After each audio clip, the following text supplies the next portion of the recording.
Hey, tonight we're going to step back into the elegant but restrictive world of Victorian England, where love was a carefully orchestrated dance and marriage was more business transaction than romance. We'll discover why being a Victorian wife required skills you never learned in school and strength you never knew you'd need. Hey, if you're enjoying these stories, I'd really appreciate a like or subscribe. I'm curious where you're listening from, so drop a comment with your location and what time it is there.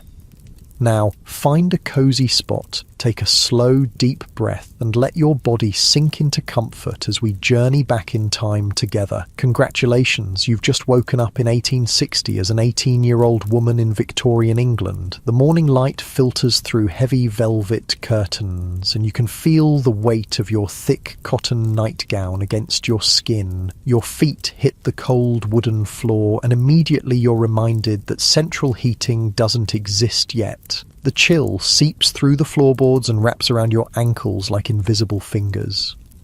You're about to enter what Victorian society calls your season, and everything in your life is about to change forever. But here's the thing, you don't get to fall in love the way you might imagine. You can't swipe right, you can't text, and you definitely can't be alone with someone you're attracted to. Not even for a minute. Your mother appears in the doorway, her face serious. Today, darling, we begin preparing you for society. Her words carry weight because this isn't about parties or fun. This is about finding a husband, and it's treated with the same gravity as a military campaign. The good news is you're considered ready for this world now that you're 18. The bad news? Every single thing you do from this moment forward will be watched, judged and recorded in the mental notebooks of every person you meet. Your reputation is like a soap bubble, beautiful but so fragile that one wrong move will pop it forever. You might think Victorian courtship was romantic, all handwritten letters and stolen glances. And yes, there was romance, but it bloomed under conditions so strict they'd make a modern teenager feel claustrophobic. Every conversation, every look, every tiny gesture had to follow rules that weren't written down anywhere, but everyone somehow knew. Your mother helps you into your stays, the Victorian version of a bra and back support combined. People today imagine these as torture devices, but really they're more like a very structured undershirt. The laces pull snug around your ribs, not crushing but supportive. You can breathe just fine, though taking a really deep breath requires a conscious effort.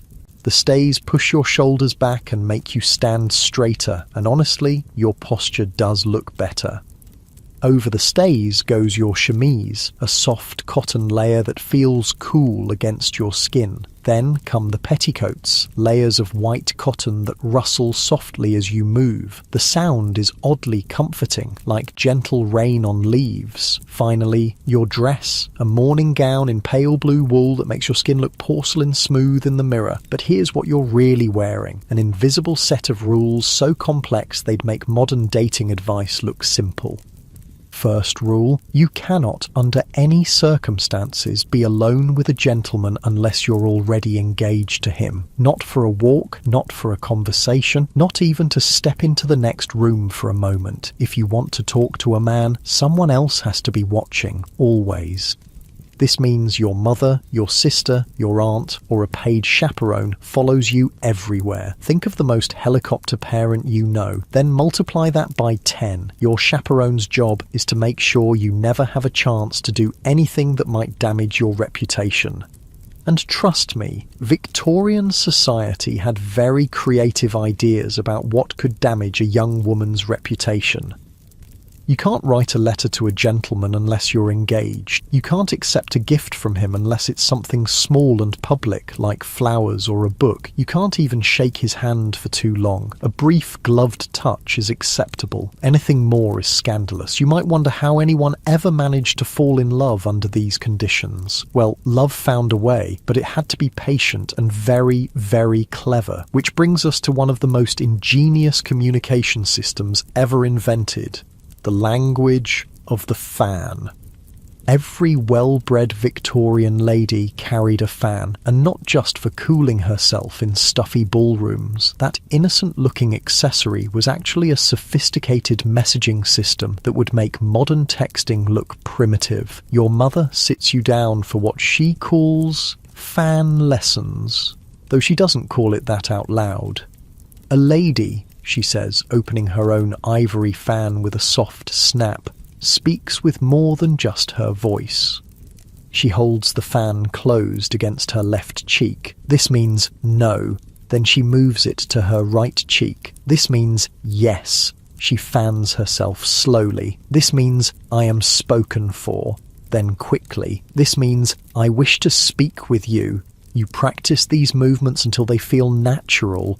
Closing the fan with your left hand means you wish to get acquainted. Opening and closing it repeatedly means you want to kiss.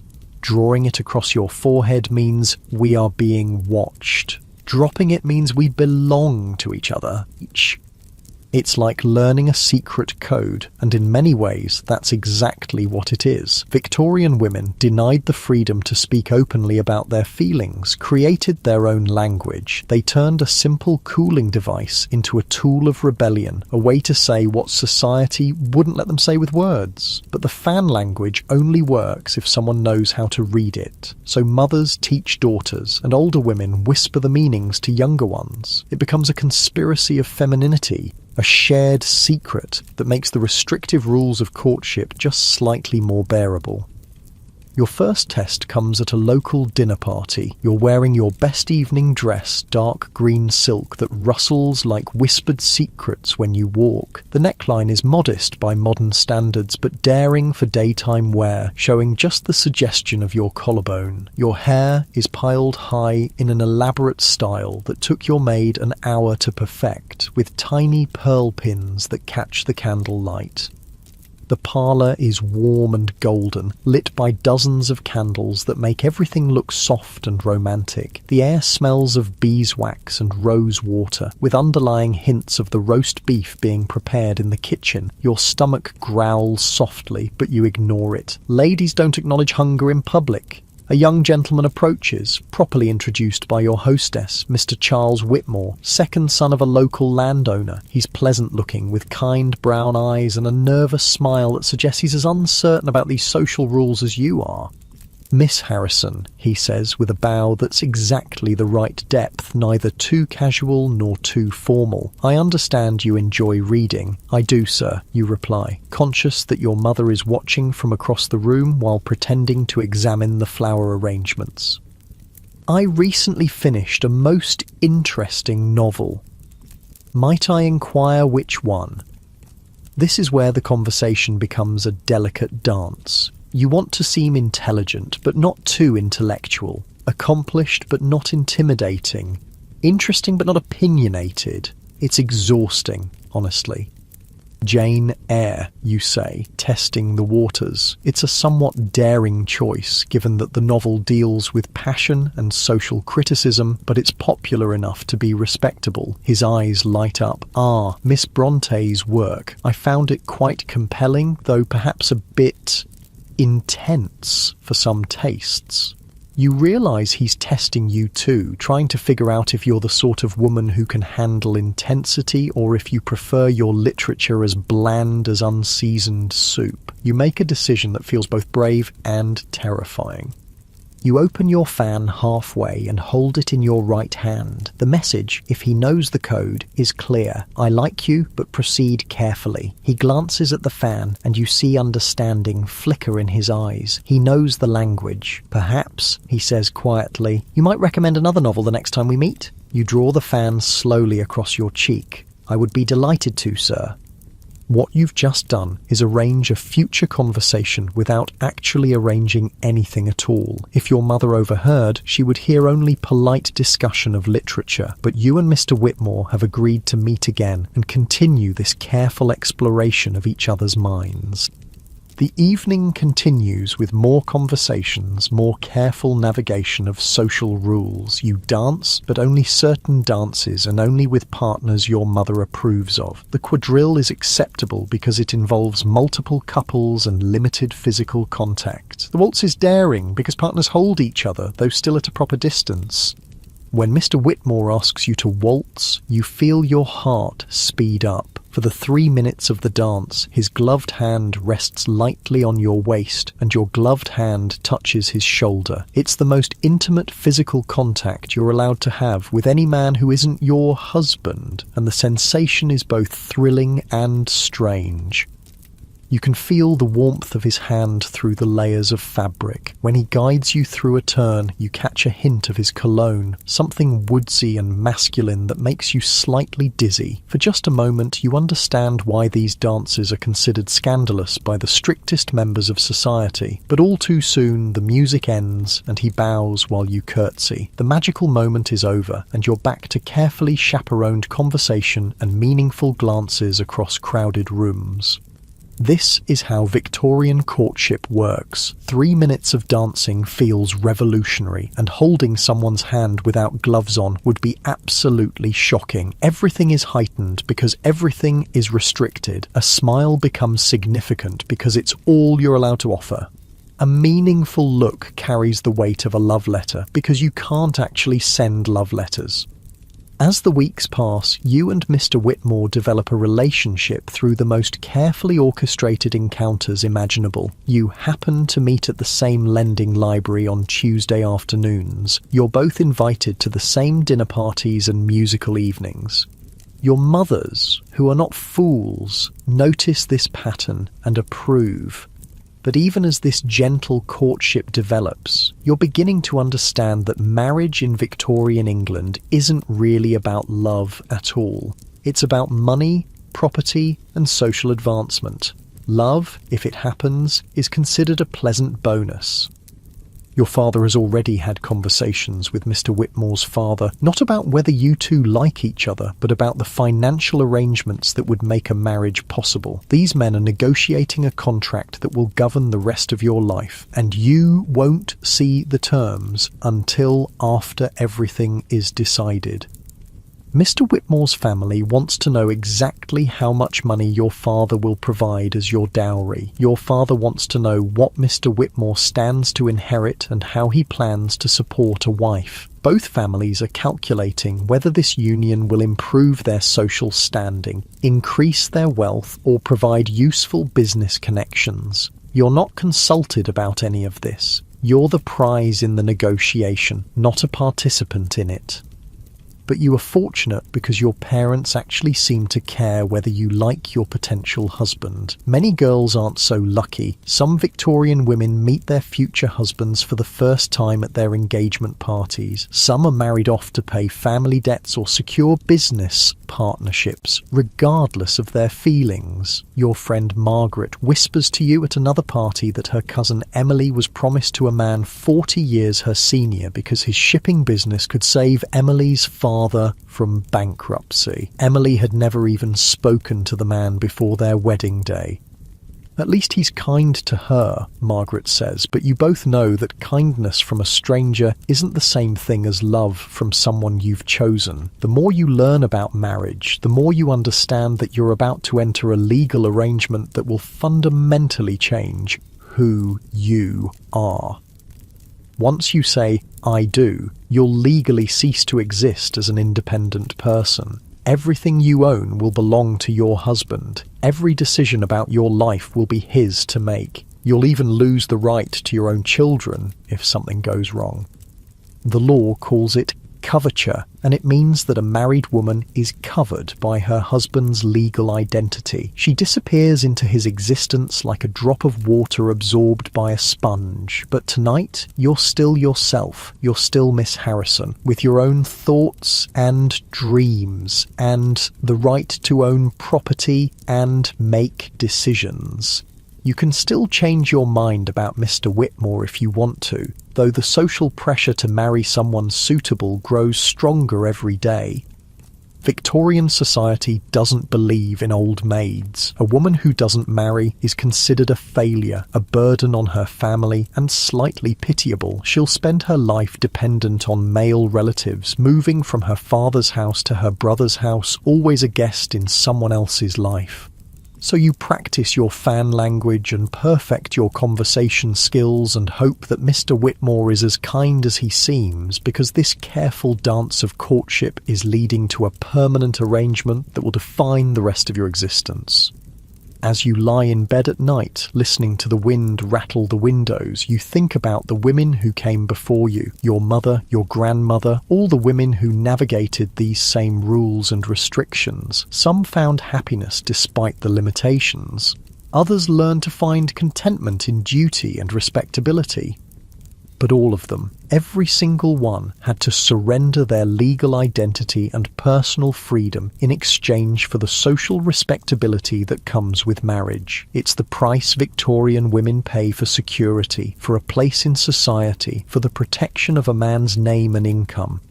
Tomorrow, you'll put on your stays and your layers of petticoats and your carefully modest dress. You'll practice your fan language and perfect your smile and continue the elaborate dance of Victorian courtship, because this is how women survive in 1860, by following the rules perfectly and hoping the man they marry will be kind. The candle flame flickers in the draught, casting dancing shadows on the wallpaper. Soon you'll blow it out and sleep in the darkness, dreaming perhaps of a future where love and choice walk hand in hand. But when you wake, you'll be back in a world where women's dreams are always secondary to men's plans, and where the greatest adventure allowed to you is the careful navigation of someone else's expectations. Sleep now and rest well, because tomorrow the dance continues, and there's still so much more of this story to tell.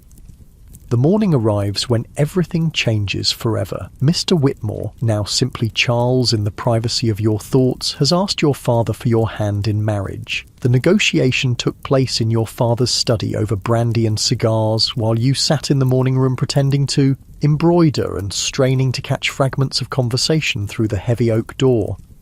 You hear the low rumble of masculine voices, occasional laughter, and the scratch of pen on paper. They're drawing up the marriage settlement, a legal document that will govern every aspect of your financial future, the dowry your father will provide, the property that will be held in trust, the arrangements for any children you might have. Your entire life is being planned and documented in that room, and you're not invited to participate. When Charles emerges, his face is flushed with success and what might be genuine happiness. Your father follows, looking satisfied in the way men do when they've completed a good business transaction. "My dear," your father says, taking your hands in his, "Mr. Whitmore has something to ask you." This is the moment you've been preparing for, but it still feels surreal. Charles takes your hands, his gloves soft against your fingers, and asks the question that will determine the rest of your existence. "Miss Harrison, would you do me the honour of becoming my wife?" You say yes because that's what you're supposed to do, and because you genuinely like him, and because refusing would create a scandal that would follow you forever. But as the words leave your lips, you feel something shift inside you, like a door closing on a room you'll never enter again. The engagement period passes in a whirlwind of preparations. Your mother takes you to London for your trousseau, the collection of clothes and household linens that will see you through your first years of marriage. You spend hours in drapers' shops, running your fingers over bolts of silk and cotton, choosing fabrics for morning dresses, afternoon gowns, and the elaborate evening wear that married women are expected to possess. The wedding dress requires 6 fittings: white silk with tiny seed pearls sewn into intricate patterns, sleeves that button from wrist to elbow with 32 covered buttons each, and a train that requires 2 small bridesmaids to manage. When you stand before the mirror in the dressmaker's shop, you look like a beautiful stranger, a porcelain figurine dressed for display. But beneath the white silk, you're learning lessons your mother never explicitly taught you. Other married women, speaking in lowered voices over tea, share fragments of information about what to expect on your wedding night. The advice is vague and contradictory, leaving you more confused than informed. Be patient with your husband, says Mrs. Thornfield, a woman who's been married 15 years and has 6 children. Men have needs that women must accommodate. Remember your duty, adds Mrs. Pemberton, her voice tight with something that might be remembered pain. A wife's primary obligation is to provide her husband with heirs. Nobody explains exactly what this duty involves, but you gather it's something physical, probably uncomfortable, and definitely not discussed in polite society. You're supposed to understand through intuition what generations of women have learned through experience, often painful experience. The wedding day arrives with the kind of October weather that makes everything look like a watercolour painting. Golden light slants through the church windows, illuminating dancing dust motes that remind you of fairy tales. Your dress rustles like whispered secrets as you walk down the aisle on your father's arm, and for a moment the ceremony feels genuinely magical. Charles looks handsome in his morning coat, his brown eyes warm as you approach the altar. The vicar's voice echoes in the high-ceilinged space as he leads you through vows that sound romantic until you really listen to the words. Do you promise to love, honour and obey your husband? The vicar asks, and you hear the legal weight behind each word. Love might be optional, but honour and obedience are requirements. You're legally promising to submit to Charles's authority in all things, forever. When you say, "I do," you feel the invisible chains of coverture settle around you like a heavy cloak. In the eyes of the law, Miss Harrison dies in that moment, and Mrs. Whitmore is born. But Mrs. Whitmore isn't really a person. She's an extension of her husband, a possession with no independent legal existence.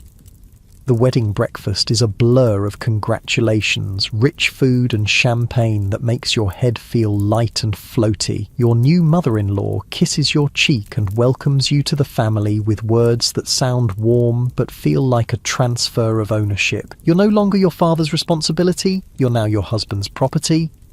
The journey to your new home takes 3 hours by carriage over roads that jar your teeth and make your elaborate hairstyle list dangerously to one side. Charles sits beside you, making conversation about the countryside and the house you'll share, but there's an undercurrent of nervous anticipation that makes both of you speak a little too quickly.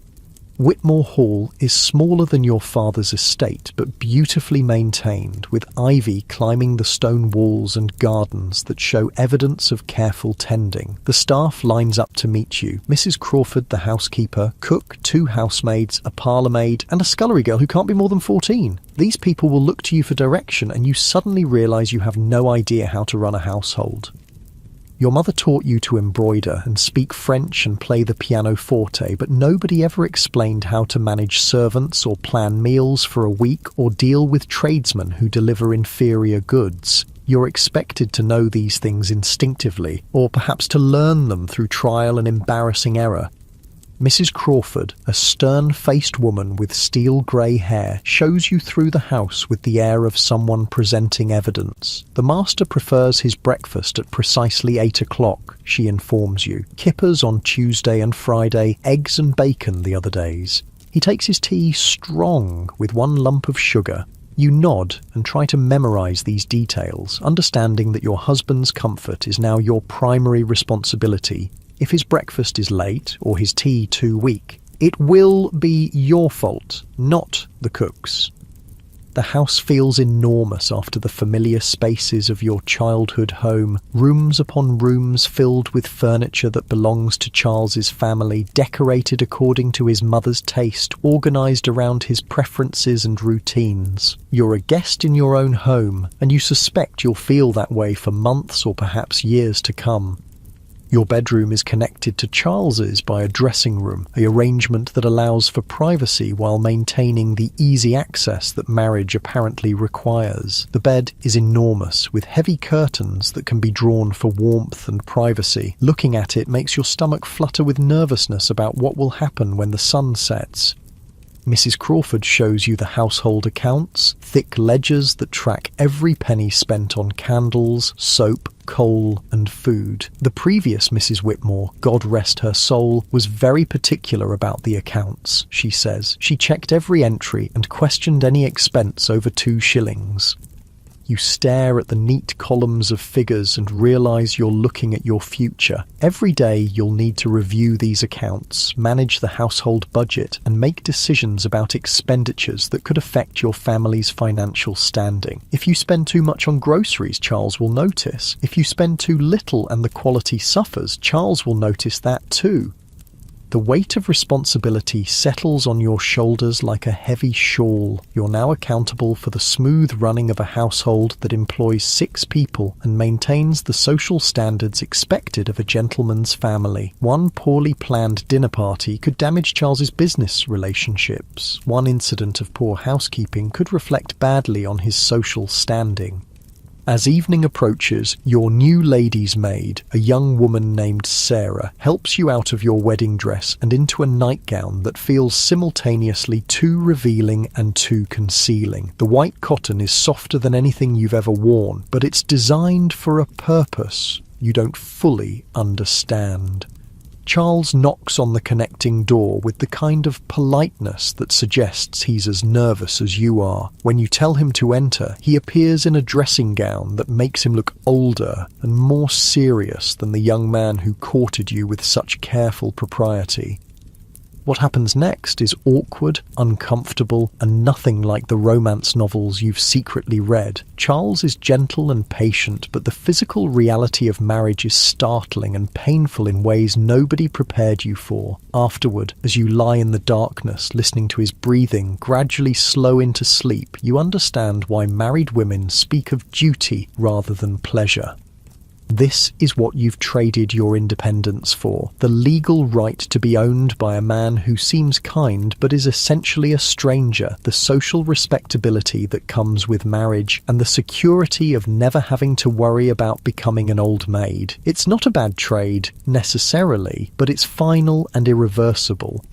The next morning brings your first real test as mistress of the house. You wake to find Charles already dressed and in his study, attending to correspondence that requires his immediate attention. The servants are waiting for your instructions about the day's meals, and you realise you have no idea what Charles likes for breakfast beyond Mrs. Crawford's brief summary. You make your way to the kitchen, still feeling strange in your new role. Cook, a plump woman with flour permanently dusted on her apron, looks at you expectantly. "What would you like for dinner tonight, ma'am?" she asks, and you understand that this question will be repeated every single day for the rest of your married life.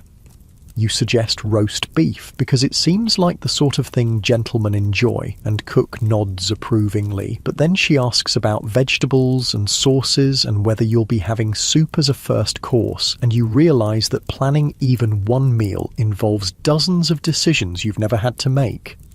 In your father's house, these choices were made by your mother or the housekeeper. You ate what appeared on your plate and never questioned how it got there. Now you're responsible for feeding not just Charles, but any guests he might invite, and you're expected to do it on a budget that balances economy with social expectations. The Morning Post brings your first lesson in how marriage changes even the simplest interactions. A letter arrives addressed to Mrs. Charles Whitmore, and it takes you a moment to realise they mean you. Your own name, the one you've answered to for 18 years, no longer officially exists. You're now defined entirely by your relationship to your husband. Even more disconcerting is the realization that you can't open the letter without Charles's permission. As a married woman, you have no legal right to receive mail independently. Everything that comes to the house belongs to him, including correspondence addressed to you. Charles finds you staring at the letter in confusion and gently explains that it's from a local ladies' charitable society, inviting you to join their committee. You should accept, he says, and you understand that this isn't really a suggestion. As his wife, you're expected to participate in the social activities that reflect well on his standing in the community. The weeks that follow blur together in a routine of domestic management that's both overwhelming and surprisingly dull. You wake each morning to plan meals, review accounts, and supervise servants. You receive calls from other ladies in the afternoon, making conversation about weather and local gossip while carefully avoiding any topics that might be considered inappropriate. Your days are full but curiously empty. You're busy from morning to night, but the tasks feel disconnected from anything you care about. You're maintaining a household, fulfilling social obligations, and supporting your husband's career, but you're not really living your own life anymore. The charitable committee meetings provide a glimpse into the lives of other married women, and what you see isn't entirely encouraging. Mrs. Blackwood always wears long sleeves, even on warm days, and sometimes winces when she thinks no one is looking. Mrs. Turner speaks of her husband with a deference that borders on fear. Mrs. Hamilton mentions casually that she hasn't been allowed to visit her sister in 2 years because her husband disapproves of the connection. These women smile and chat about organising funds for orphans, but underneath their polite conversations, you sense a current of resigned endurance. They've all made the same trade you've made, surrendering their independence for security, and some of them are clearly having second thoughts. But complaining isn't an option. Victorian wives are expected to be grateful for their husband's protection and support, regardless of how that protection manifests itself. A woman who speaks against her husband publicly faces social ostracism and potential legal consequences. Marriage is a lifetime contract with no escape clause. Charles, to his credit, seems genuinely concerned with your happiness. He asks about your day, listens to your concerns about managing the household, and gently corrects your mistakes without making you feel foolish. But even his kindness comes with an undercurrent of authority that reminds you of your new position in the world.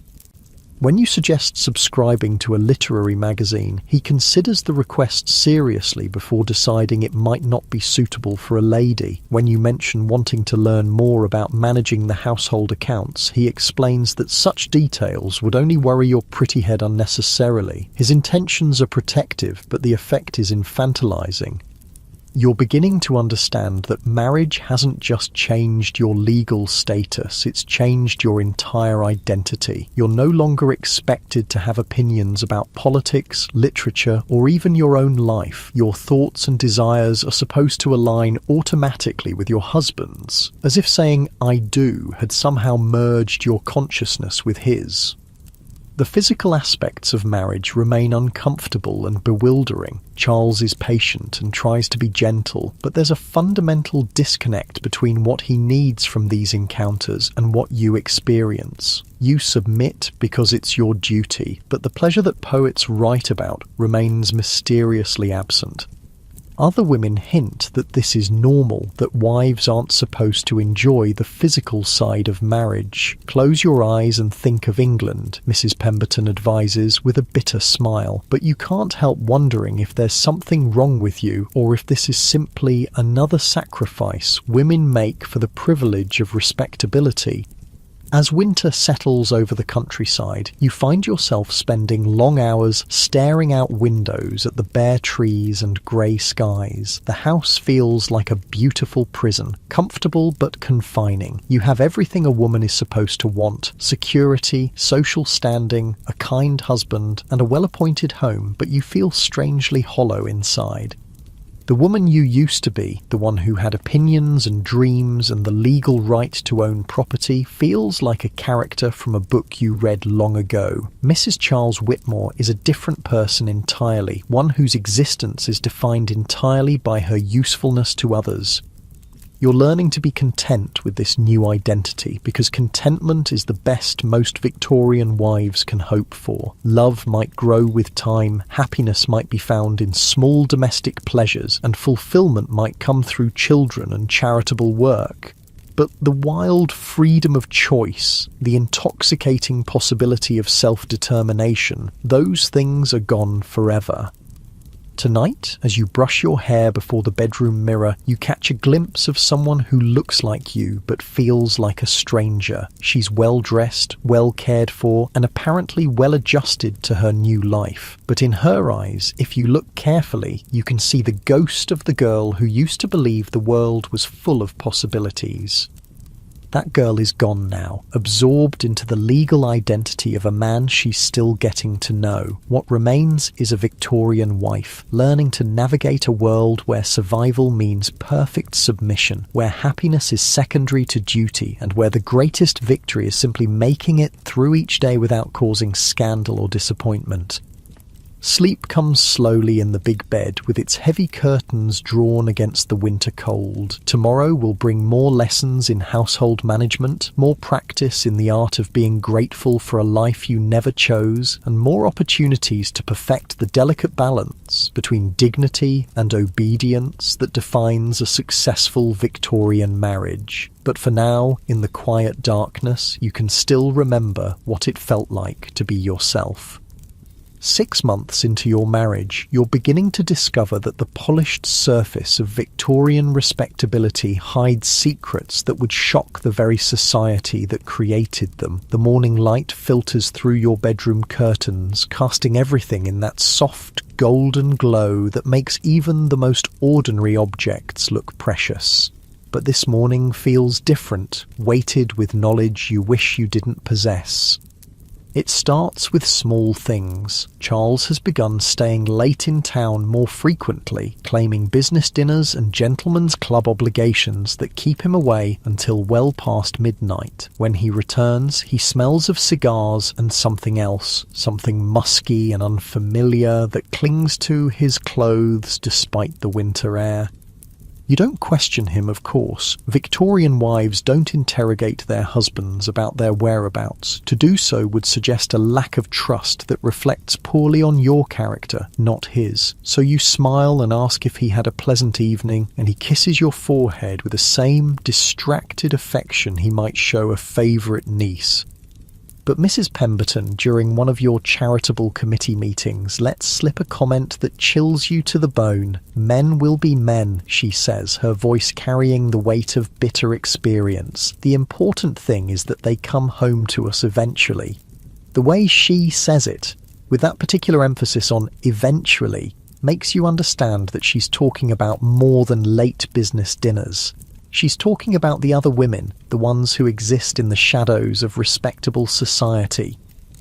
You learn through carefully worded conversations and meaningful glances between the married women in your circle that Victorian men live by an entirely different set of moral rules than their wives. While women are expected to be pure, chaste, and completely devoted to their husbands, men are quietly understood to have natural appetites that occasionally require satisfaction outside the marriage bed. The prostitutes who work the theatres and music halls of London aren't just serving rough-working men or bachelor gentlemen. Many of their customers are respectable married men, pillars of the community, churchgoers who preach about morality on Sunday and seek pleasure in brothels on Tuesday. This double standard is so deeply ingrained in Victorian society that it's barely even acknowledged as hypocrisy. Men are seen as having stronger physical desires that can't always be contained within the bounds of marriage, especially when their wives are pregnant, recovering from childbirth, or simply unwilling to participate in activities that bring them no pleasure. But here's the terrible secret that no one warns young brides about. These outside liaisons come with consequences that extend far beyond hurt feelings or wounded pride. Disease, you discover, travels both ways. Mrs. Hamilton, whose husband travels frequently for business, has been declining in health for months. Her skin has taken on a yellowish tinge, and she's developed a persistent cough that worsens week by week. The doctor visits frequently, but speaks only to her husband about her condition, following the Victorian custom that shields women from distressing medical details. but you've overheard enough whispered conversations to understand that Mrs. Hamilton is dying from what the doctor euphemistically calls a female complaint. What he doesn't say, what no one will say out loud, is that her husband brought this illness home from his business trips, like a souvenir from a particularly vicious vacation. Syphilis and gonorrhea, the scourges of Victorian sexuality, don't recognise the boundaries between respectable wives and fallen women. When a man visits a prostitute and then returns to his marriage bed, he can carry infection to a wife who has never been with another soul, who has followed every rule of purity and devotion that society demanded of her. The cruel irony is that these women often don't understand what's happening to their bodies. Victorian medicine shields them from knowledge about their own anatomy, their own diseases, their own reproductive systems. They suffer mysterious ailments, lose babies to miscarriage, battle infertility, and sometimes die young, never knowing that their symptoms have a name and a cause.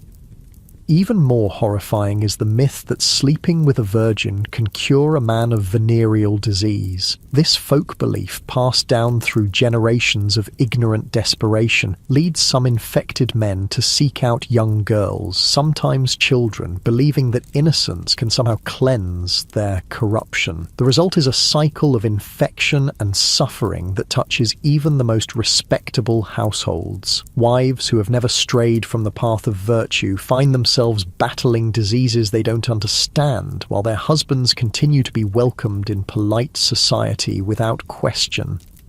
You think about this as you sit in your morning room, reading a letter from your sister who's still safely unmarried and living in your father's house. She writes about books she's reading, exhibitions she's attended, opinions she's forming about political matters. Her life seems impossibly free compared to yours, filled with choices and possibilities that feel like distant memories. The contrast makes you acutely aware of how much you've lost. Marriage was supposed to be the beginning of your real life, but instead it feels like the end of your authentic self. You've traded your independence, your legal rights, your freedom of movement, and your intellectual autonomy for security and social acceptance, and now you're beginning to suspect that even the security might be an illusion. Your own health has been uncertain lately. Nothing dramatic, just a persistent fatigue and some discomfort that you mention to Charles, but that he dismisses as typical feminine weakness. When you suggest calling the doctor, he assures you that such things resolve themselves naturally and that you shouldn't worry your pretty head about minor complaints. But you've been listening more carefully to the conversations of other wives, and you're starting to recognise patterns, the way Mrs. Thornfield excuses herself frequently during social gatherings, the careful way Mrs. Blackwood sits as if movement causes her pain, the drawn look around Mrs. Turner's eyes when she thinks no one is watching. These women are suffering in silence, bound by a code of respectability that prevents them from discussing their bodies, their health, or their marriages with anything approaching honesty. They hint and imply and speak in euphemisms, but they never say outright what everyone understands: that marriage for many Victorian women is a form of sanctioned victimhood. The physical abuse is perhaps the most carefully hidden secret of all. Victorian law explicitly gives husbands the right to correct their wives, and what constitutes reasonable correction is left largely to the man's discretion. A husband can hit his wife, lock her in a room, deny her food, or restrict her movements, and the law will support his authority as head of the household. You notice that Mrs. Blackwood always wears long sleeves, even on the warmest days. When she reaches for her teacup, you catch a glimpse of what might be a bruise around her wrist, dark purple against her pale skin. But when you ask if she's feeling well, she smiles brightly and changes the subject to the weather or the latest charitable cause. Mrs. Turner speaks of her husband with a deference that goes beyond mere respect. When his name is mentioned, she becomes smaller somehow, her voice dropping to almost a whisper, her hands folding protectively over her stomach. She mentions casually that she's clumsy, that she often walks into doors or trips on stairs, but the frequency of her accidents seems suspicious. These women have no recourse. Divorce is nearly impossible to obtain and carries such social stigma that it might as well be a death sentence. A divorced woman loses her children, her social standing, her financial support, and often her family's approval. She becomes a pariah, barely better than a prostitute in the eyes of respectable society. Even separation requires proving such extreme cruelty that most judges won't believe a genteel woman could endure it and remain sane. The legal system assumes that any wife complaining about her husband's behaviour must be hysterical, vindictive, or delusional. Her word carries no weight against his reputation as a gentleman. So these women endure. They develop elaborate explanations for their injuries, their illnesses, their sorrows. They support each other through meaningful glances and carefully coded conversations. They create secret networks of information and assistance hidden beneath the surface of their social obligations. You're beginning to understand that you've joined a sisterhood of silent suffering, a community of women who have traded their voices for respectability and discovered that the price was higher than they ever imagined. The realization comes fully one afternoon when you're going through Charles's correspondence to help organize his business papers. It's a task he's assigned you, part of your duties as a wife, and you're supposed to simply sort and file without reading. But one letter catches your attention because it's written in a woman's hand, the paper scented with cheap perfume that's nothing like the subtle fragrances used by ladies of your social class. The letter is brief and to the point. Ruby, apparently a young woman of Charles's acquaintance, is requesting financial assistance for what she delicately terms a delicate situation. She mentions their friendship and hints at consequences that might prove embarrassing to a gentleman of his standing.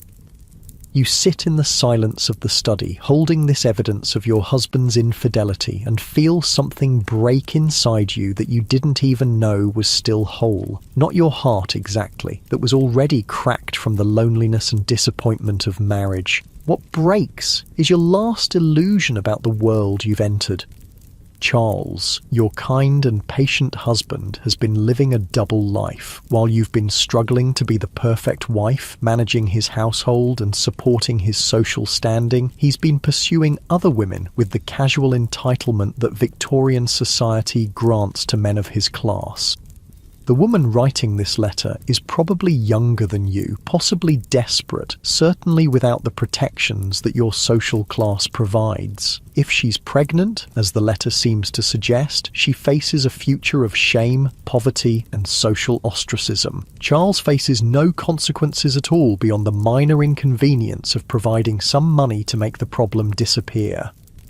You carefully return the letter to its place among his papers and go about your afternoon duties as if nothing has changed. But everything has changed. You now understand that your marriage is not a partnership or even a companionship. It's a business arrangement in which you provide domestic services and social respectability in exchange for financial security and protection from the fate of unmarried women. Love, if it ever existed, was never really part of the contract.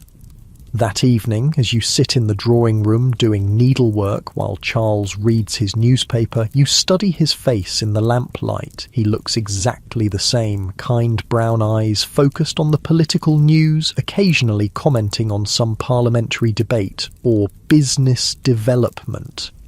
But you're seeing him differently now, understanding that the man you married contains depths of selfishness and entitlement that your naive 18-year-old self never imagined. The worst part is that you can't even be angry with him. Not really. He's behaving exactly as Victorian society expects men to behave. He provides for you financially, treats you with public respect, and fulfills his social obligations as a husband. The fact that he seeks sexual satisfaction elsewhere, that he risks bringing disease into your marriage bed, that he casually exploits vulnerable women, these things are considered normal masculine behavior. You're the one who had unrealistic expectations. You're the one who somehow believed that marriage would involve mutual respect, shared affection, and basic consideration for your well-being. You're the one who was foolish enough to think that the romantic courtship meant something deeper than a successful business negotiation. The needlework blurs in your vision as tears you won't allow yourself to shed threaten to spill over. Victorian wives don't cry about their husbands' infidelities. They accept them gracefully, manage the household consequences discreetly, and maintain their dignity through all circumstances. So you blink back the tears and continue your embroidery, creating tiny, perfect stitches that will last long after everyone who might admire them is dead. Like all Victorian wives, you're learning to find meaning in small, contained activities, to take satisfaction in tasks that require skill but demand nothing dangerous like independent thought or personal expression. The clock on the mantelpiece chimes 9, and Charles folds his newspaper with the satisfied air of a man whose world is exactly as it should be. "Shall we retire, my dear?" he asks, and you nod and smile as if this routine brings you pleasure instead of resignation. In your bedroom, Sarah helps you out of your evening dress and into the white cotton nightgown that signals your availability for whatever Charles might require. The ritual has become mechanical, a series of movements performed without conscious thought or emotional investment. You lie in the darkness afterward, listening to Charles sleep peacefully beside you, and understand that this is your life now. Tomorrow will bring the same household duties, the same social obligations, the same careful performance of contentment. You'll plan meals and review accounts and receive visitors and pretend that your greatest ambition is to please a man who barely sees you as a complete person. But perhaps the most insidious aspect of Victorian marriage is how it teaches women to police themselves. You find yourself grateful for Charles's gentleness even as you resent his casual infidelities. You appreciate his financial support even as you mourn your lost independence. You value the social respectability of marriage even as you suffocate under its restrictions. This is how the system perpetuates itself, by making women complicit in their own oppression, by teaching them to be thankful for crumbs of consideration, by convincing them that any alternative would be worse than their current situation. You pull the heavy blankets up to your chin and try to find comfort in the warmth, in the solid walls around you, in the knowledge that you'll never be a homeless spinster dependent on reluctant relatives for charity. These are real benefits, genuine securities that many women lack. But as sleep finally begins to claim you, you allow yourself one moment of pure honesty. You think about the girl you used to be, the one who believed in love and choice and the possibility of a life shaped by her own desires. That girl is gone, dissolved into the legal identity of Mrs. Charles Whitmore, like sugar dissolving in bitter tea. What remains is a woman learning to survive in a world designed to contain her, to find satisfaction in servitude, to discover dignity in submission. Tomorrow you'll wake up and put on that identity again because it's the only one available to you now. But tonight, in the quiet darkness of your marriage bed, you can still remember what it felt like to be free. 2 years into your marriage, you discover that some Victorian wives have found their own solutions to impossible situations. The knowledge comes to you gradually, like a slow poison seeping through the walls of respectable society, carried in whispered conversations and meaningful silences between women who have learned to communicate in codes that men never bother to decipher. It begins with Mrs. Pemberton's sudden widowhood. Her husband, a robust man in his 40s who had never shown signs of illness, takes to his bed one Tuesday morning, complaining of stomach upset, and dies 3 days later. The doctor attributes his death to a virulent strain of influenza, but you notice how Mrs. Pemberton's relief seems disproportionate to her grief. She appears at the funeral in perfect mourning attire, her face composed in appropriate sorrow, but there's something different about her posture. For the first time since you've known her, she stands completely straight, her shoulders no longer curved in the defensive hunch that had become her trademark. When she speaks at the reception afterward, her voice carries a strength you've never heard before. Harold was a traditional husband, she says carefully, accepting condolences with the grace expected of a grieving widow, but when she thinks no one is looking, you catch her flexing her fingers as if testing their mobility, and you notice that the bruises around her wrists are finally beginning to fade. The second incident involves Mrs. Blackwood, whose husband meets with a similar fate 6 months later. Another sudden illness, another quick decline, another funeral where the widow seems more liberated than devastated. Dr. Morrison, the elderly physician who attends most of the prominent families in the district, begins making pointed comments about the unusual number of stomach ailments affecting married men this season. But his observations lead nowhere because Victorian law enforcement has little interest in investigating the deaths of respectable gentlemen who appear to have died from natural causes. The idea that their wives might have had anything to do with their demises is literally unthinkable to male authorities who view women as too weak and moral to commit serious crimes.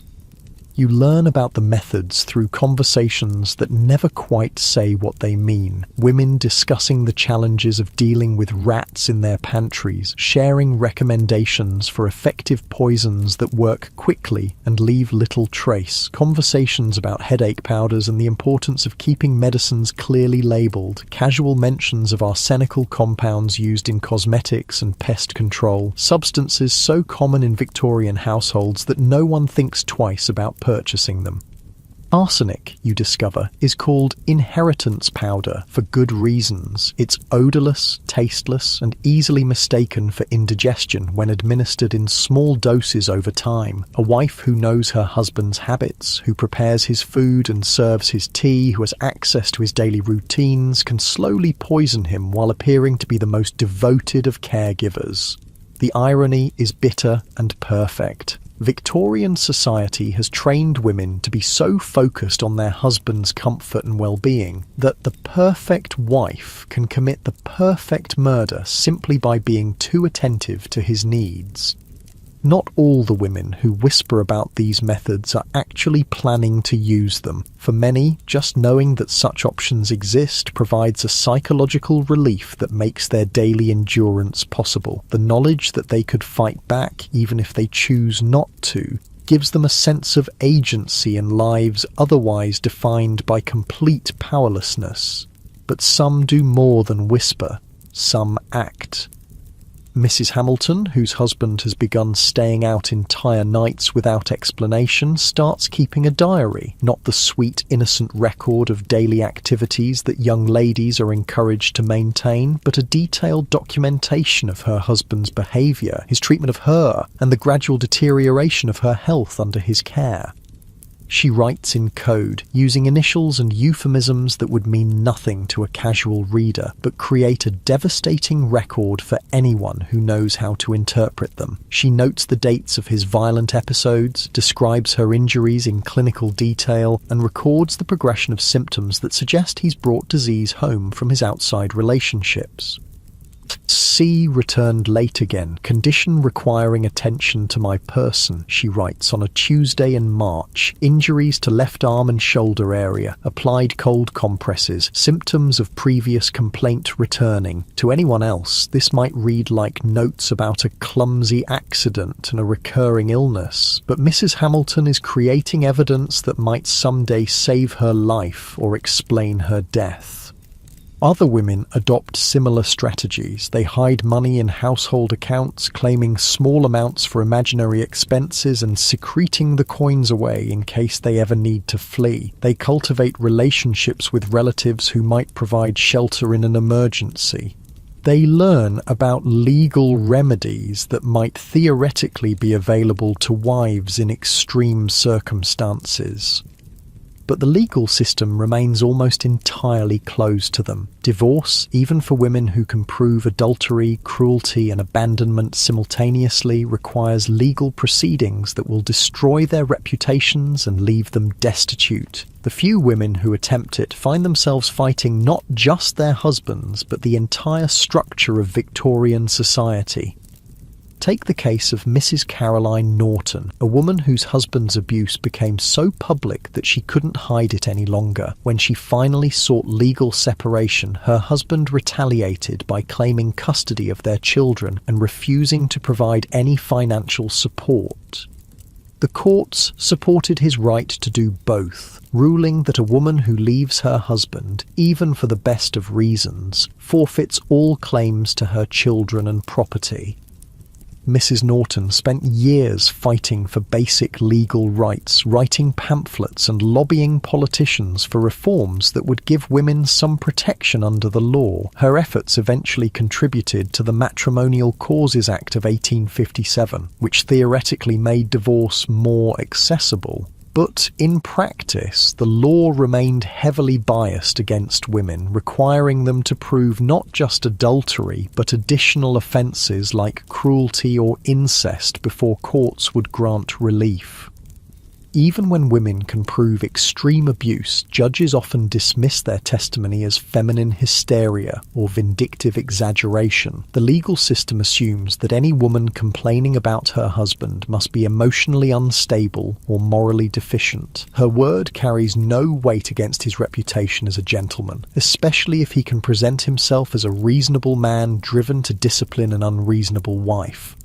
You learn these things through the network of women who have learned to share information without appearing to discuss anything more serious than recipes or household management. They teach each other which doctors might be sympathetic to female complaints, which lawyers might consider taking a woman's case, which relatives might provide temporary shelter for a desperate wife. But they also share darker knowledge, which poisons work most effectively, which accidents might befall abusive husbands, which symptoms suggest that justice might need to be administered privately since the law offers no protection. The most horrifying aspect of this hidden world is how normal it seems to the women who inhabit it. They discuss murder with the same calm practicality they use to plan dinner parties, weighing options and sharing advice with the efficiency of experienced household managers. The trick, Mrs. Pemberton confides during a quiet moment at another funeral, is patience. Men expect women to be emotional and impulsive, so they never suspect systematic planning. Her voice is conversational, as if she's discussing the best technique for training roses to climb a trellis. And consistency, adds Mrs. Blackwood, adjusting her mourning veil with hands that no longer shake. Small amounts, regular schedule, careful attention to symptoms. The appearance of devoted nursing care is essential. They speak like professionals sharing trade secrets, which in a way they are. Victorian society has trained them to be experts in their husband's habits, preferences, and vulnerabilities. They know exactly when he takes his tea, what foods he favours, which medicines he relies on for various complaints. They've spent years studying these men with the focused attention that comes from having their survival depend on predicting masculine moods and needs. Now, some of them are simply applying that expertise in a different direction. You listen to these conversations with a mixture of horror and fascination, understanding that you're receiving an education no finishing school ever provided. These women are teaching you that survival sometimes requires moving beyond passive endurance into active resistance, even when that resistance takes forms that would horrify the ministers who preach about feminine virtue and wifely submission. But you also realise that you're fortunate. Charles, for all his faults, has never raised a hand to you. His infidelities hurt your feelings and endanger your health, but he doesn't beat you, lock you in your room, or deny you food as punishment for imagined transgressions. Compared to some of the husbands these women describe, yours is practically a gentleman. This relative mercy makes your position more complex. You have grievances, but not grounds for the extreme measures that desperation sometimes requires. You're trapped in a marriage that disappoints and constrains you, but you're not in immediate physical danger. Your suffering is largely emotional and psychological, the slow erosion of selfhood rather than the acute crisis of physical abuse. So, you continue your daily routines, managing the household with increasing competence, fulfilling your social obligations with practiced grace, and maintaining the appearance of a satisfied wife while documenting your own experiences in a private diary that you hide beneath your jewellery box. Your entries are more circumspect than Mrs. Hamilton's detailed records, but they serve a similar purpose. You're creating a record of your authentic thoughts and feelings, preserving some evidence that the woman you used to be actually existed. Writing becomes a form of resistance, a way of maintaining your inner voice when your outer voice has been so thoroughly subdued. Today, C informed me that we would be entertaining his business associates next week, you write one evening, after a particularly frustrating conversation. He expressed surprise that I might have opinions about the menu, reminding me that such decisions are best left to those with experience in business matters. I smiled and agreed, as I have learned to do, but noted privately that I have been managing this household for 2 years and might have developed some expertise in entertaining guests. Each entry is a small act of rebellion, a quiet assertion that your thoughts and opinions matter even if no one else will ever acknowledge them. You write about your loneliness, your frustration with the limitations placed on your intellectual development, your growing understanding of how completely the law has erased your individual identity. But you also write about small moments of satisfaction, successfully managing a difficult dinner party, helping a servant's child when the local doctor was unavailable, reading a challenging book and forming your own opinions about its merits. These accomplishments may seem trivial compared to the achievements available to men, but they represent the full extent of agency available to a Victorian wife, and you've learned to take pride in mastering them. The diary becomes your confidant, the only place where you can be completely honest about your experiences. You write about the physical discomfort of marital relations, the emotional distance you feel from a husband who sees you as a pleasant but relatively unimportant part of his household, the growing awareness that your carefully cultivated domestic skills are appreciated mainly for their contribution to his social standing. Most importantly, you write about the other women, creating a record of their struggles and strategies that might someday prove valuable to other wives facing similar challenges. You document the coded conversations, the shared warnings about dangerous husbands, the network of support that exists beneath the surface of respectable society. Because you're beginning to understand that this sisterhood of silent suffering is also a sisterhood of quiet resistance. These women support each other through crises that can't be publicly acknowledged, share information that could save lives, and maintain connections that transcend the isolation imposed by their individual domestic arrangements. When Mrs. Turner appears at church with fresh bruises that her powder can't quite conceal, 3 different women find reasons to visit her during the week, bringing small gifts and staying just long enough to assess her condition and offer coded assistance. When young Mrs. Davies confides her fears about her husband's increasing violent temper, she receives invitations to tea that provide temporary refuge and practical advice about protecting herself. These interactions look like ordinary social visiting to outside observers, but they're actually part of an underground railroad for endangered wives, a system of mutual aid that operates entirely within the bounds of acceptable feminine behaviour. You're proud to be part of this network, even as you hope you'll never need to rely on it for your own survival. The knowledge that such support exists makes your own situation more bearable, and the opportunity to help other women provides a sense of purpose that your official domestic duties can't match.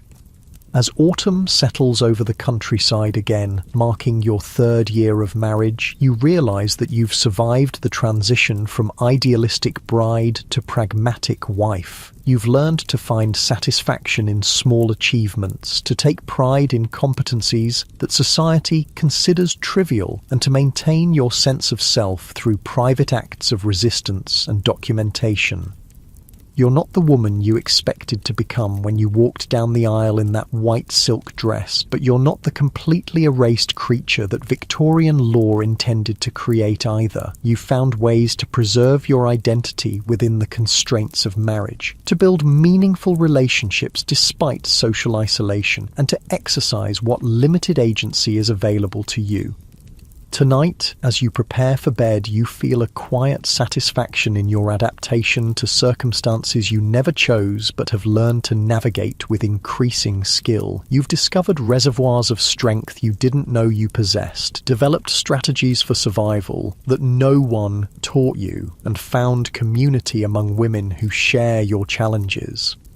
Charles sleeps peacefully beside you, unaware of the complex inner life you've developed or the network of female relationships that sustain you through the difficulties of marriage. He sees a dutiful wife who manages his household efficiently and supports his social standing appropriately. He has no idea that you've become something much more interesting and formidable than the sweet, compliant girl he married.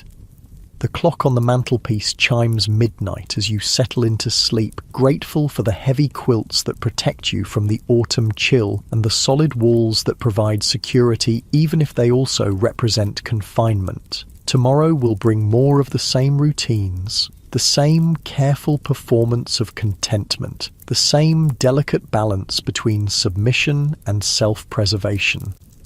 But you'll face it with the knowledge that you're not alone, that other women have survived similar challenges, and that resistance takes many forms, some of them so subtle that even the most observant husband would never notice them. You've learned to be dangerous in ways that look like devotion, rebellious in ways that appear to be obedience, and strong in ways that men mistake for weakness. Sleep comes easily now, your breathing settling into the slow, steady rhythm of someone who has found peace within circumstances that once seemed impossible to endure.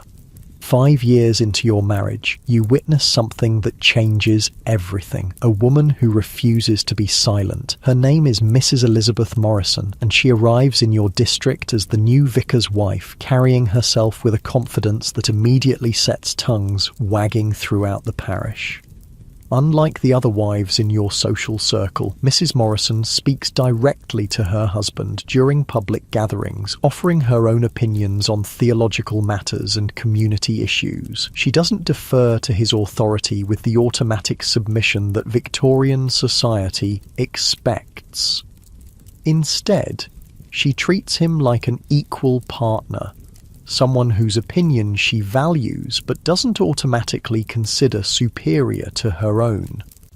The shock this creates among the local families is palpable. During her first month in the parish, you overhear at least 3 different conversations questioning whether Reverend Morrison properly controls his household. The gentlemen express concern about the example such behaviour sets for other wives, while the ladies whisper about Mrs. Morrison's obvious lack of proper training in feminine deportment.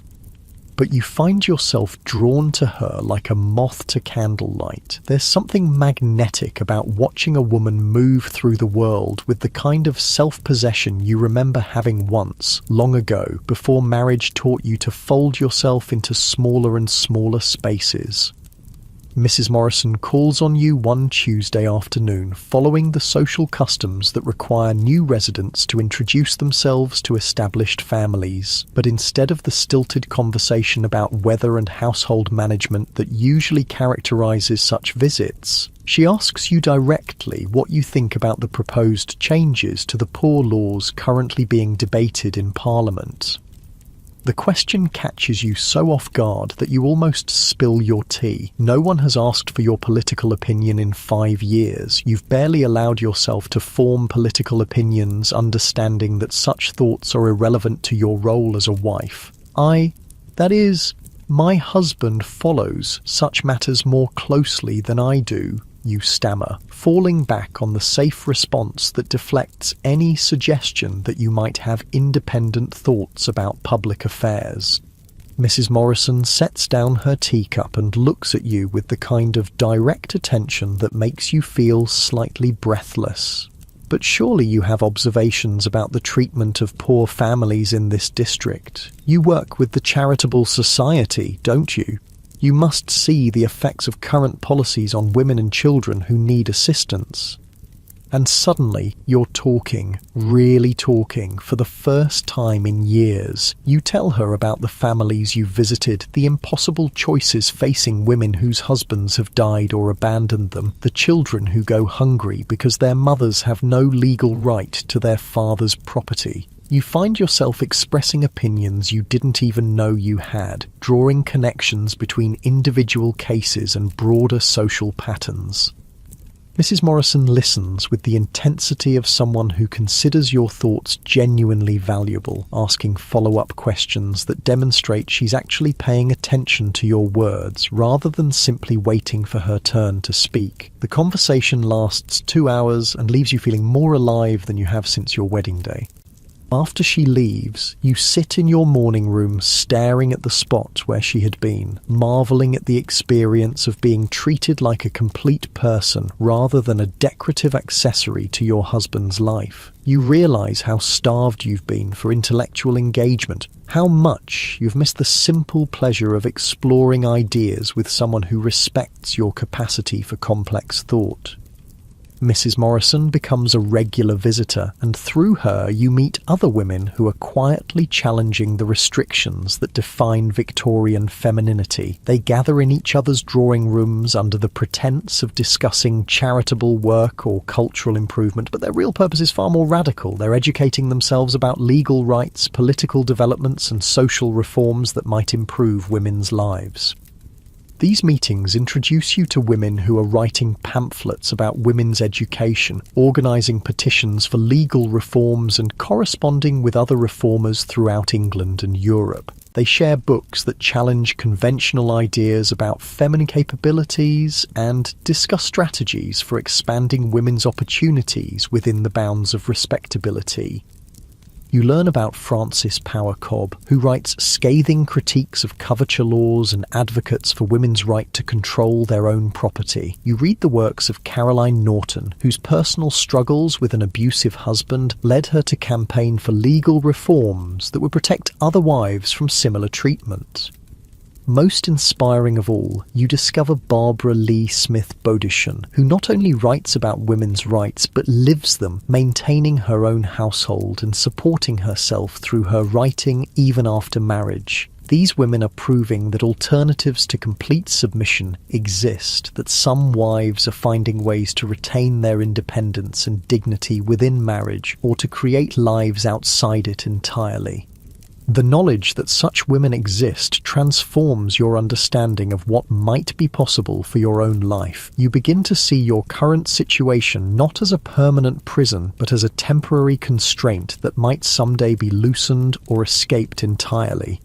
Inspired by these examples, you start making small changes in your own behaviour. When Charles announces his plans for your social calendar without consulting you, you politely express your own preferences instead of simply agreeing. When household decisions affect areas where you have genuine expertise, you offer your opinions with quiet confidence rather than deferring automatically to his judgment. These changes are subtle enough that Charles barely notices them, but they represent a fundamental shift in how you understand your role in the marriage. You're no longer simply responding to his needs and wishes, you're asserting your right to have needs and wishes of your own. The transformation accelerates when you begin writing for publication. Mrs. Morrison mentions that the local newspaper occasionally prints letters from readers about community issues, and she encourages you to submit your thoughts about the charitable society's work with poor families. Your first published letter appears under the byline "A Lady of the Parish," following the convention that allows women to express public opinions while maintaining appropriate anonymity. The letter argues for more systematic support for widowed mothers and generates several responses from other readers, creating exactly the kind of public discussion that Victorian ladies are supposed to avoid. But the thrill of seeing your ideas in print, of knowing that strangers are reading and responding to your thoughts, is unlike anything you've experienced since your wedding day. You feel a sense of purpose and accomplishment that household management has never provided. a connection to the broader world that marriage had severed.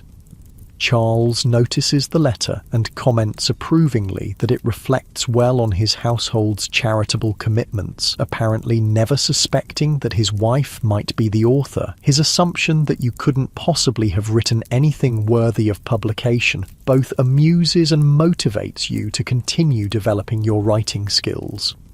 Over the following months, you publish several more letters, gradually becoming bolder in your arguments and more sophisticated in your analysis of social problems. You write about women's education, about the need for legal protections for wives, about the economic pressures that force poor women into prostitution. Each piece represents a small act of rebellion against the silence that Victorian society imposes on married women.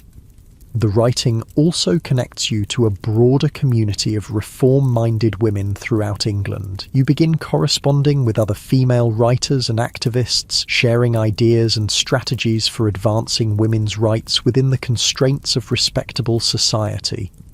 These relationships sustain you through the ongoing challenges of marriage while opening new possibilities for personal growth and social contribution. You're still Charles's wife, still bound by the legal and social restrictions that define Victorian femininity, but you're also becoming something more, a voice in the growing movement for women's rights. The changes in your life coincide with broader social transformations that are gradually improving women's legal status. The Matrimonial Causes Act of 1857 makes divorce theoretically more accessible, though still extremely difficult for women to obtain. The Married Women's Property Acts of the 1870s and 1880s will eventually give wives some control over their own earnings and property. These legal reforms happen slowly and face enormous resistance from men who benefit from the current system, but they represent genuine progress toward recognizing women as independent legal persons rather than property belonging to their husbands. You follow these developments through newspapers and correspondence with other reform-minded women, understanding that you're witnessing the beginning of a transformation that will eventually benefit women who are still children today. The changes come too late to fundamentally alter your own situation, but they offer hope for future generations of wives who might have more choices than you've had.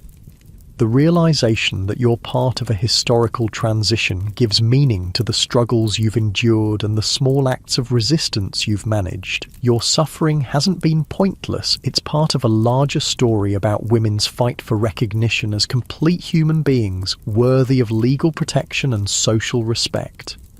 This perspective helps you find peace with the compromises you've made and the limitations you continue to face. You're not the completely independent woman you dreamed of becoming as a girl, but you're not the erased non-entity that Victorian law intended to create either. You've found ways to maintain your identity, contribute to meaningful social change, and build relationships that sustain and inspire you. Charles remains largely oblivious to your intellectual and political development, seeing only the efficient household management and appropriate social behavior that fulfill his expectations of a wife. In some ways, his blindness to your inner life protects you, allowing you to pursue activities that might alarm him if he understood their significance. But you've also come to see his limitations more clearly, understanding that his inability to recognize your full humanity reflects his society's failure to educate men about women's capabilities rather than any personal malice. He's trapped by Victorian masculine expectations, just as you're trapped by feminine ones, though his cage is larger and more comfortable than yours. This understanding doesn't eliminate the loneliness or frustration you feel in your marriage, but it helps you approach these challenges with greater equanimity. You've learned to find fulfillment outside your relationship with Charles while maintaining the appearance of contentment that social stability requires. The network of reform-minded women you've joined provides the intellectual stimulation and emotional support that marriage has never offered. These relationships prove that meaningful connections are possible even within the constraints of Victorian society, that women can support each other's growth and resistance in ways that transcend the isolation imposed by domestic arrangements. As your 10th wedding anniversary approaches, you reflect on the journey that has brought you from naive bride to seasoned survivor and secret rebel. You've learned skills that no finishing school taught, developed strengths that no one expected you to need, and found community among women who share your challenges and aspirations.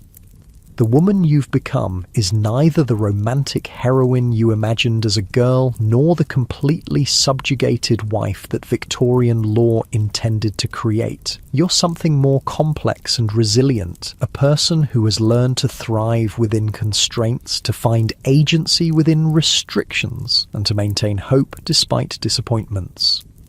Your story is both uniquely personal and representative of thousands of other Victorian wives who found ways to survive and occasionally even flourish within a system designed to contain them. Some, like you, adapted by finding meaningful work and supportive communities within the bounds of respectability. Others, like the women who turned to poison, chose more dramatic forms of resistance when survival demanded it. All of you deserve recognition for the courage it took to maintain your humanity under circumstances that systematically denied your full personhood. The small acts of rebellion, the quiet networks of support, the gradual accumulation of legal and social changes. These things matter as much as the more visible struggles of famous reformers and political leaders.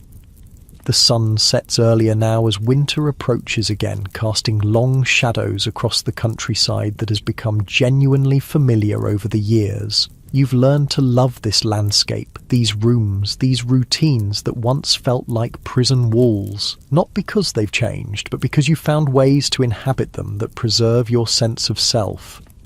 Tonight, as you prepare for bed, you feel grateful for the warmth of your house, the security of your position, and the meaningful work you've managed to create within the constraints of marriage. You've learned to appreciate the genuine satisfactions available to you while maintaining your commitment to expanding options for other women. Charles sleeps peacefully beside you, unaware that he's married to a woman who has become far more interesting and formidable than the girl he courted so carefully all those years ago. He sees a successful wife who manages his household competently and reflects well on his social standing. He has no idea that you've become a published writer, a political advocate, and a quiet revolutionary working for social change. The contrast between his perception and your reality no longer frustrates you as much as it once did. You've learned to find satisfaction in work that he'll never understand and relationships that exist entirely outside his awareness. Your private life has become rich enough to compensate for the limitations of your public role.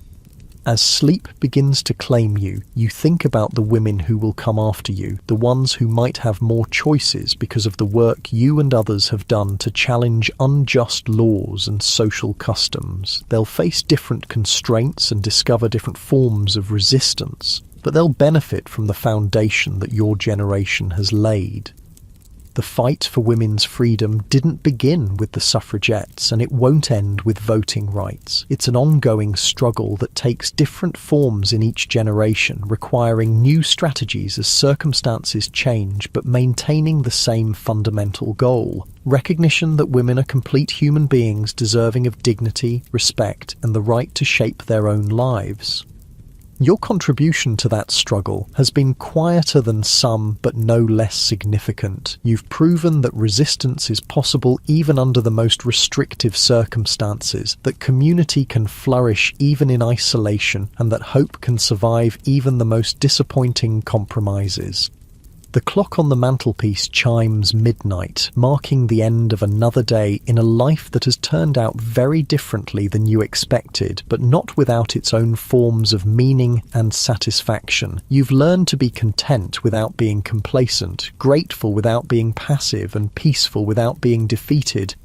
Tomorrow will bring new opportunities to support other women, to advocate for social reform, and to demonstrate that Victorian wives can be far more than the decorative, submissive creatures that society expected them to be. You'll continue the work of proving that women's voices matter, that their experiences deserve documentation, and that their struggles contribute to the long, slow progress toward justice.